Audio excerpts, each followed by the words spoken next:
명동, 홍대, 외국인 숙박업 하면 다 여기부터 생각합니다. 그런데 서울시 발표를 보면 얘기가 달라집니다. 서울 외국인 카드 소비 1조 1,532억 원, 그중 의료 관광 소비만 59.2% 늘었습니다. 이 돈 다 어디서 쓸까요? 명동이 아닙니다. 강남입니다. 네, 오늘 결론부터 말씀드리겠습니다. 외국인 숙박업에서 명동과 홍대가 대중형 관광시장이라면 강남은 목적형 고부가 숙박시장입니다. 의료, 뷰티, 비즈니스, 전시회, 프리미엄 쇼핑, 장기 체류 수요가 강남에 모여 있습니다. 외국인이 많이 지나가는 곳이 아니라 외국인이 왜 그 지역에서 자야 하는지가 진짜 질문입니다. 먼저 새 시장의 결부터 보겠습니다. 명동은 대중관광형 쇼핑 시장입니다. 화장품, 면세점, 환전소가 있고 서울에 왔다는 느낌을 가장 빠르게 줍니다. 홍대는 체류형 상권입니다. K-팝, 버스킹, 클럽, 카페가 있고 낮에도 밤에도 좋습니다. 네, 강남은 다릅니다.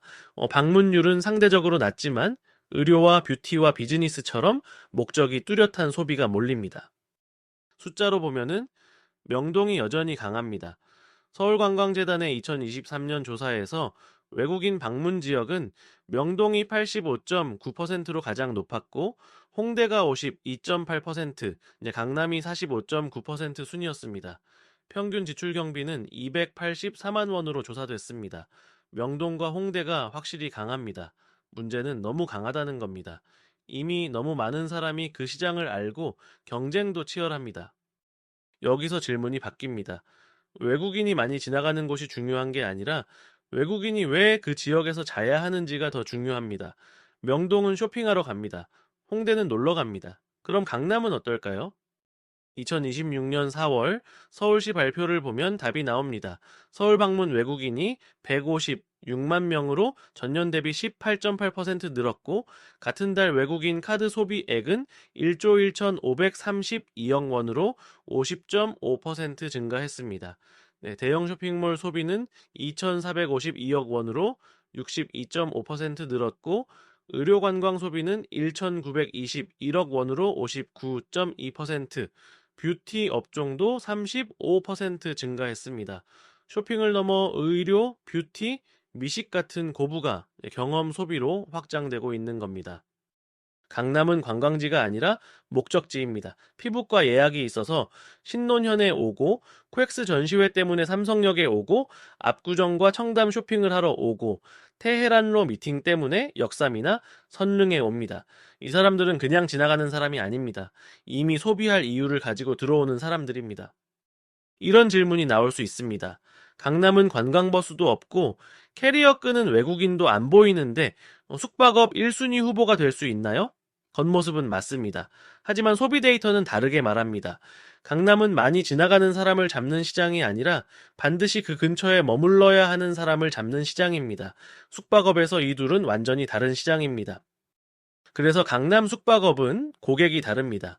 의료와 뷰티 관광객에게는 조용함과 청결, 세탁, 병원 접근성이 예쁜 인테리어보다 중요합니다. 이제 비즈니스 고객에게는 책상과 안정적인 와이파이, 셀프 체크인이 감성보다 중요합니다. 압구정과 청담을 찾는 프리미엄 소비객은 인테리어와 침구, 동네 분위기까지 봅니다. 명동은 쇼핑 동선, 홍대는 반문화, 강남은 목적지 접근성과 숙소의 안정감이 중요한 고객입니다. 강남이라고 해서 다 같은 강남이 아닙니다. 강남역과 신논현은 접근성이 강하고 병원, 식당, 지하철이 모두 연결됩니다. 자, 신사, 압구정, 청담은 프리미엄 소비 시장입니다. 성형외과, 명품, 청담 레스토랑이 연결됩니다. 삼성, 선릉, 역삼은 비즈니스 숙박입니다. 자, 코엑스와 테헤란로 미팅이 있습니다. 대치, 도곡, 양재는 조용한 주거형 숙박입니다. 장기 체류와 의료 동반자에게 적합합니다. 결국 강남 숙박업의 본질은 이겁니다.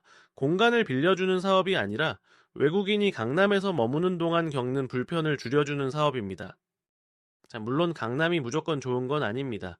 첫째, 부동산 비용입니다. 집값과 임대료가 높아서 단순 회전율만으로는 수익을 맞추기 어렵습니다. 둘째, 높은 기대치입니다. 강남이라는 이름값 때문에 청결과 침구, 디자인에 대한 기대가 크고 실망하면 리뷰가 바로 나빠집니다. 셋째, 인허가와 민원입니다. 등록 요건과 공동주택 관리 규약, 주민 민원까지 확인해야 합니다. 강남은 입지만 보고 들어가면 안 되는 시장입니다. 외국인 관광도 시민박업은 아무 주택이나 올린다고 되는 사업이 아닙니다. 서울시 안내에 따르면 신청인이 실제 거주하는 주택이어야 하고 연면적 230제곱미터 미만, 소화기와 경보기 같은 안전설비, 외국어 안내 서비스가 가능해야 합니다. 특히 강남은 주거지 민감도가 높은 곳이 많아서 공동주택 관리 규약과 소음, 쓰레기, 출입자 문제로 민원이 빠르게 커질 수 있습니다. 그래서 강남에서 성공하려면 고객을 좁혀야 합니다. 강남병원 방문객을 위한 숙소, 코엑스 출장객을 위한 숙소, 장기 체류 가족을 위한 숙소처럼 이유가 분명해야 합니다. 숙소 설명도 신논현 병원과 접근, 코엑스 이동 편리처럼 목적 중심으로 써야 합니다. 사진도 침구와 욕실, 엘리베이터 세탁기처럼 외국인이 실제로 불안해하는 부분을 보여줘야 합니다. 공항 리무진 안내나 병원 가는 길 안내 같은 작은 서비스가 예약 전환율을 올립니다. 지역별 강도를 나눠보면 이렇습니다. 강남역과 신논현이 접근성으로 가장 강하고 신사와 압구정, 청담이 프리미엄으로 그 다음 삼성과 선릉, 역삼이 비즈니스 숙박으로 이어지고 대치와 도곡, 양재가 조용한 거점으로 뒤를 바칩니다. 같은 강남이라도 고객과 운영 방식이 완전히 다릅니다. 오늘 결론을 정리하겠습니다. 명동과 홍대만 보는 순간 경쟁 시장이 보이고 강남을 목적형 수요로 해석하는 순간 고부가 시장이 보입니다. 다만 강남은 대충 하면 안 됩니다. 부동산 비용이 높고 고객 기대치도 높고 인허가와 민원 리스크도 있습니다. 고객을 명확히 정하고 합법 운영 구조를 먼저 확인하고 숙소 품질과 응대 수준을 높여야 합니다. 오늘 영상이 도움이 되셨다면 구독과 좋아요 부탁드립니다. 그리고 앞으로 다뤄봤으면 하는 부동산 이슈나 궁금한 주제가 있으시면 언제든지 댓글로 남겨주시면 감사하겠습니다.